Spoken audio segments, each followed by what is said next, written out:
Hello friends, Gujarati પકવાનમાં તમારું સ્વાગત છે। આજે આપણે બનાવીશું લગ્ન પ્રસંગમાં બને તેવું ફટાફટ કુકરમાં ટેસ્ટી રીંગણ બટાકાનું રસાવાળું શાક। આ શાક ખાવામાં ખૂબ જ ટેસ્ટી લાગે છે। તો ચાલો ફટાફટ રીંગણ બટાકાના શાકની રેસીપી જોઈ લઈએ। તો અહીંયા મેં 250 ગ્રામ જેટલા રીંગણ લીધા છે અને સાથે 2 મીડિયમ સાઇઝના બટાકા લીધા છે। તો પહેલાં આપણે બટાકાને છોલીને તેના મીડિયમ સાઇઝના ટુકડા કરી લઈશું।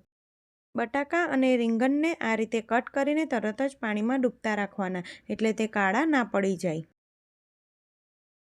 અને આ જ રીતે આપણે રીંગણના પણ મીડિયમ સાઇઝના ટુકડા કરી લઈશું।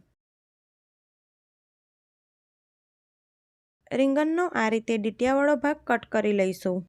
તો અહીં મેં રીંગણ અને બટાકાને કટ કરી લીધા છે। હવે આપણે શાકનો વઘાર કરીશું।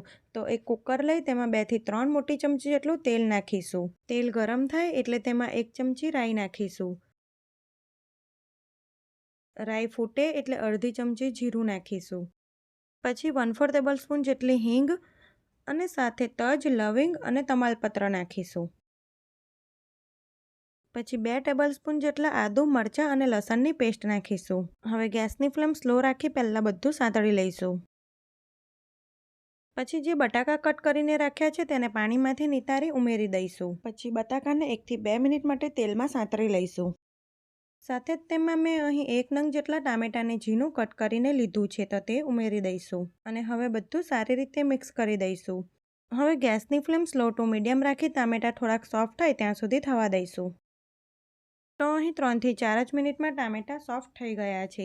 હવે આપણે તેમાં મસાલા કરીશું। 1 નાની ચમચી જેટલો ચણાની દાળનો લોટ, 2 ચમચી શેકેલા સિંગદાણાનો ભૂક્કો, 2 ચમચી કાશ્મીરી લાલ મરચું પાવડર, 1 થી 1.5 ચમચી ધાણા જીરું પાવડર, 1 ચમચી મીઠું, 1 ચમચી હળદર, અડધી ચમચી ગરમ મસાલો નાખી બધા જ મસાલાને સારી રીતે મિક્સ કરી દઈશું અને ગેસની ફ્લેમ સ્લો રાખી 1 થી 2 મિનિટ માટે સાંતળી લઈશું। ચણાની દાળના લોટની જગ્યાએ તમે થોડા ગાંઠિયા પણ નાખી શકો છો।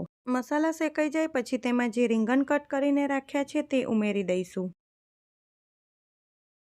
અને સારી રીતે મિક્સ કરી 1 થી 2 મિનિટ માટે થવા દઈશું।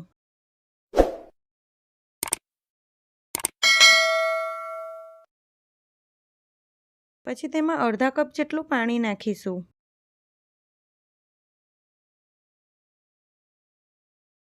સાથે જ તેમાં 2 ચમચી જેટલો ગોળ નાખીશું અને હવે બધું સારી રીતે મિક્સ કરી દઈશું અને પાણીને ઉકળવા દઈશું।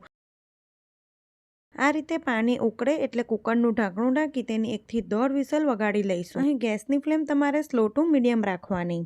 તો અહીં કુકરની 1 વિસલ પછી ગેસની ફ્લેમ બંધ કરી દઈશું અને કુકરને થોડુંક ઠંડુ થવા દઈશું। તો અહીં આપણું કુકર ઠંડુ થઈ ગયું છે। આપણે તેને ખોલીને જોઈ લઈએ।